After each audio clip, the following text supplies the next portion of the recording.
어제 국내 증시 시작은 좋았지만 마무리는 아쉬웠습니다. 전강 후약 장세였습니다.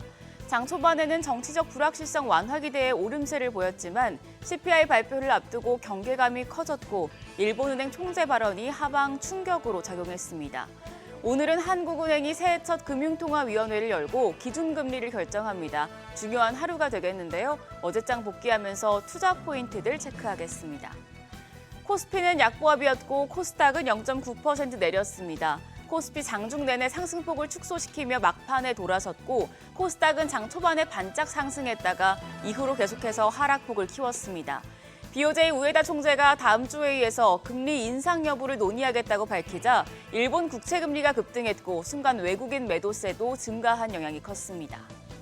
지수는 약했지만 그래도 유가증권 시장에서 3거래일간 이어졌던 외국인들의 순매도세가 진정된 건 긍정적인 부분이었습니다. 외국인은 어제 485억 원 매수 우위 기록했습니다.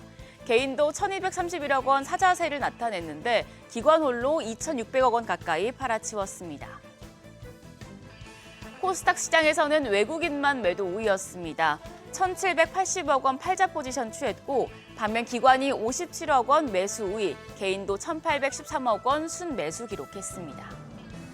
시가총액 상위 종목은 대체로 약했습니다. 그나마 SK하이닉스가 1.64% 반등했는데요. 필라델피아 반도체 지수 상승에 영향을 받았습니다. 하지만 삼성전자의 경우에는 0.4% 가까이 조정을 받았습니다. 한편 KB금융이 1.2%, 네이버가 2.2% 상승했습니다. 네이버는 제4 인터넷 전문은행 경쟁에 뛰어든다는 소식에 영향을 받았는데 최근에는 지수 흐름과 반대로 가는 모습이 자주 연출되고 있습니다. 코스닥 시장에서는 대부분의 종목이 반락한 가운데 에코프로비엠과 휴젤만 상승부를 켰습니다. 에코프로비엠은 저평가 매력이 부각되면서 1.5% 상승세 기록했습니다.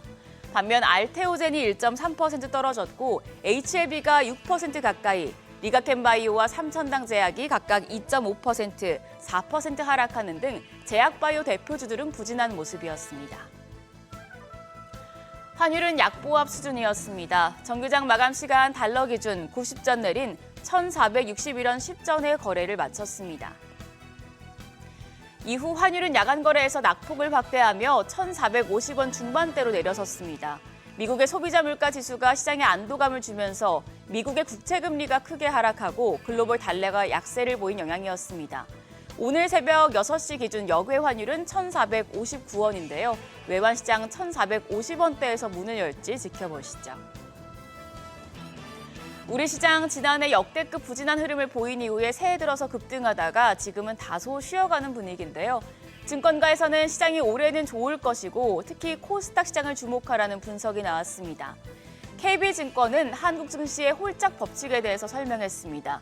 2020년 코로나 팬데믹을 제외하면 코스닥은 짝수해에는 떨어지고 홀수해에만 크게 올랐습니다. 평균 수익률이 36%에 달합니다. 특히 코스닥 전년 수익률이 부진할수록 금년 수익률이 좋았는데 올해가 대망의 홀수해죠. 물론 재미로 보는 부분이고 이게 판단의 근거가 될 수는 없지만 KB증권은 올해도 홀수의 패턴이 반복될 가능성이 있다고 내다봤습니다. 지금 경기가 확장 중이고 밸류에이션이 지나치게 급락한 상황이어서 낙관적인 전망이 가능하다는 분석인데요. 특히 올해 상반기에는 코스닥 쪽에 주목하고 있습니다. 장기로 성과를 내왔고 3분기 실적이 역대 최대치를 기록하거나 수급이 개선될 때 인기가 많아지는 주가 모멘텀을 충족시키는 종목들 중에서 2가지 이상에 해당되는 종목을 스크리닝했는데요.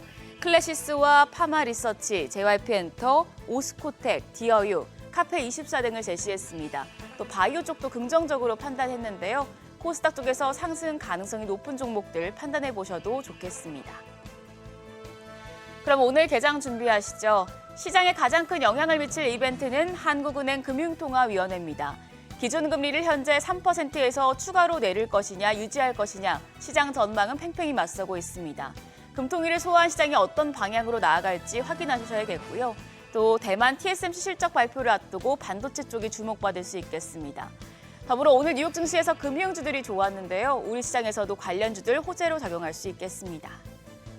한편 어제 시간의 거래에서는 유리기판 관련주가 강했습니다. 최근 인공지능 수요가 빠른 속도로 늘어나면서 고사양 반도체를 위한 차세대 유리기판이 다시 주목받고 있죠. 올해부터 본격적으로 사업 윤곽이 드러나면서 차세대 유리기판 시장에서 경쟁이 치열해질 것으로 보여서 어제도 관련주들이 올랐는데요. 오늘까지 상승세 이어갈지 지켜보시죠. 간밤 뉴욕 증시는 누그러진 물가의 투심이 살아나면서 3대 지수가 일제히 올랐습니다. 양자 컴퓨터나 은행주들이 주목받았던 만큼 우리 시장에서도 관련주들의 관심이 모아지겠습니다. 변수는 이제 금통인데 금통위 이후에 시장이 어떤 표정을 지을지 확인이 필요하겠습니다. 지금까지 어제장 오늘장이었습니다.